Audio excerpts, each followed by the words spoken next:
ATP is a chemical inside your body made of 1 adenosine and 3 phosphate molecules that provides energy for bodily functions.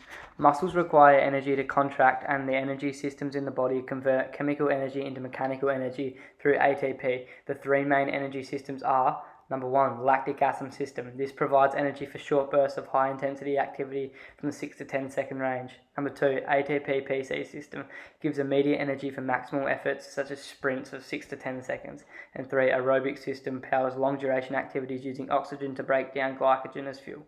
Peter Norman is a professional touch football player who plays for Australia. This footage being analysed is from the 2019 World Cup. Peter Norman plays in the midfield, where he does lots of quick short bursts on both offensive when trying to make the ball quickly to his wingers, on defensive making crucial touches. Peter Norman uses all three energy systems, aerobic, ATP, PC system and lactic acid, repeatedly throughout the game, depending on the intensity and the duration of this particular play he is involved in at that current time decides which energy system is predominant.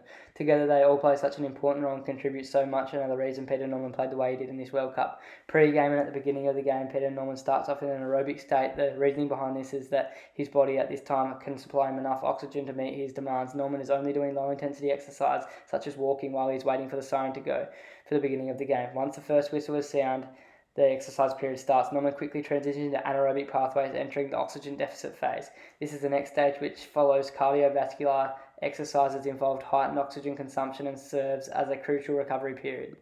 As Norman backpedals for the first two touches, then powerfully comes off the defensive line for his first touch. The primary source of energy for this is Norman's is the ATP-PC system, responsible for 90% of the energy needs. The aerobic system contributes to an additional 5%, with the remaining 5% coming from the lactic acid system. When the first 2 seconds have passed, the supply of phosphate creatine molecules is quickly going down. As a result, there is a very sharp decline in their ability to replenish adenosine triphosphate, ATP, pretty quickly. In the opening stages of the game, Norman is faced with the demanding task of maintaining a constantly high level of performance. This involves a variety of actions such as fending off the opposing team, propelling the ball forwards towards the try line, and creating opportunities for attacking plays. To achieve these, Norman's body relies heavily on the ATP system, and with approximately 45% being derived from that, 35% from the lactic acid and 20% from aerobic. However, as Norman's intensity increases, the production of lactic acid in his bloodstream and muscle surpasses the body's ability to effectively remove it. The reason behind this is OBLA. Another factor to the shortage of phosphine creatine necessary for energy regeneration. As a result, PC levels are unable to be replenished, severely affecting Norman's muscles from producing the required energy while utilising the ATP-PC system pathway. When Norman and his teammates drive and move the ball down the field a long way, for example at 9 minutes and 40 seconds into the game, they work repeatedly hard moving the ball down the field and nearly scoring a try, just getting touched on the line. In this clip, Norman relied heavily on a combination of 45% lactic acid, 45% aerobic and 5 to 10% ATP-PC to sustain his repeatedly high intensity efforts. This output also resulted in the build-up of lactic acid in his body, and he nears his lactate threshold, the point at which he can only sustain intense exercise for up to 60 seconds before he experiences heavy fatigue. Norman's performance is being affected by this. The lactic acid keeps building, which greatly impacts to maintain a high level of intensity, which in turn affects his athletic performance. This is the reason he subs off and off so many times in the game. Throughout a half, Normans will be substituted off the field 5 times, resulting in a 1-to-2 work ratio. These are the very strategic substitutions are crucial for Norman, providing his body with good time to recover and allowing him to continue performing at a high level when coming back on. Due to the duration of the game, the rest periods he has, the aerobic system becomes the main source of energy, accounting for 90% of his overall energy, followed by 5% from the ATP-PC system and another 5% from lactic acid. It is at this point that Norman's substitution takes place, allowing him to enter the excess post-exercise oxygen consumption phase, EPOC, for an average of 2 minutes.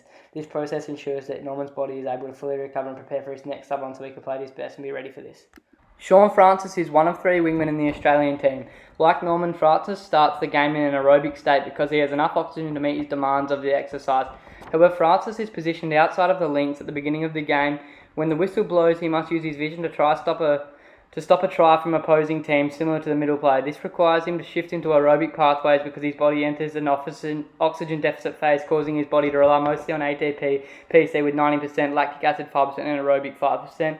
When Francis's team gains control of the ball, he is tasked with moving wide away from the ball to create open space for central players to advance the ball and attack middle. This forced Francis to use sub-maximal intensity. Because of this period, he was in oxygen deficit, he was much shorter, allowing Francis to get back into his aerobic pathways quicker as the predominant energy system. During the high-intensity moments on the field, with him scoring his first try and making defensive touches, Francis is required to utilise different energy systems. He exerts 75% ATP PC, 15 lactic acid and 10 aerobic. Despite the intense bursts of activity, Francis can maintain his presence on the field for an extended period. This endurance is attributed to his short duration of physical activity, allowing for effective active recovery. Francis spends an average of 4 minutes and 9 seconds on the field and 2 minutes and 30 seconds recovering, while Norman spends 1 minute and 17 on the field and 2 minutes 52 recovering.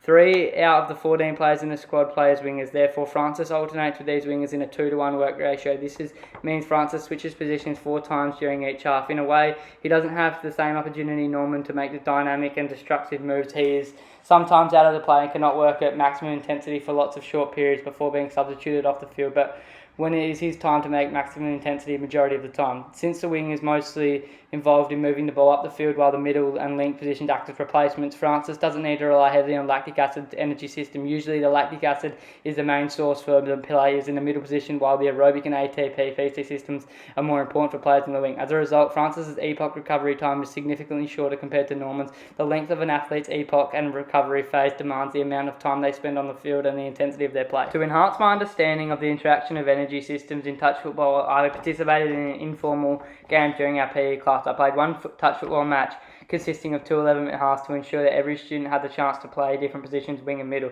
We rotated roles each half so every player could experience both positions. However, with only 6 players per team, there was only 1 substitution. During the game, I utilised various energy systems which differed based on my position and intensity level. Within the opening 20 seconds, I executed a series of rapid movements, these actions including a rolling ball, a pass, and a run up the sideline in an effort to score the first try. The footage shows that I was operating in an anaerobic conditions after the initial touch, as intense and repeated movements prevent my body from recovering sufficiently. The lactic acid system takes over when the ATP system is depleted. During this phase, lactic acid provides about 55% of my energy. Playing as a midfielder, the constant need to move the ball forward and respond and led to an elevated heart rate and increased energy consumption for glycogen molecules. I spent 46% of the 11 minutes in the red zone on my heart rate monitor throughout the game, which included 29 total possessions, 21 passes, 12 roll balls, and 16 defensive touches. My ability to perform high-intensity actions declined due to my insignificant oxygen intake. Since I had to repeatedly operate within the heart zones between 4 and 5, it was clear that high-intensity efforts required regular breaks. However, due to the limited team substitutions, I had to rely on active recovery techniques during play, and when I did have my substitution, it was for around 1 minute. Upon reviewing my performance as a wing, I noticed a decrease in ball possession due to my wide positioning. This is evident in the video footage. My average heart rate in the middle position was 182 beats per minute. This indicates that I primarily relied on lactic acid pathways for energy. The difference in energy systems usage in the wing and middle positions highlights the interplay of these systems during the game.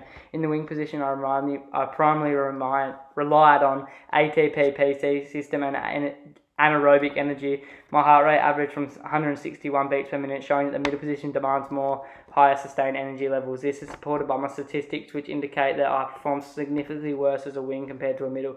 Being not as involved, you could say, as this allowed me to retain energy on one play at the opposition's try line. I hadn't been involved all plays, therefore gaining PC stores, leading to me having more energy. I read the path, intercepted, and was able to run from one end of the field to the other end to score a try for my team. Overall, in different game scenarios, middle positions and wing positions have their set roles and energy requirements. This also happens in professional level, where the effort required for each position varies on the player's importance. I observed this firsthand and during our PE game, where the level of effort required for each position affected the dominance of different energy systems, therefore how I played.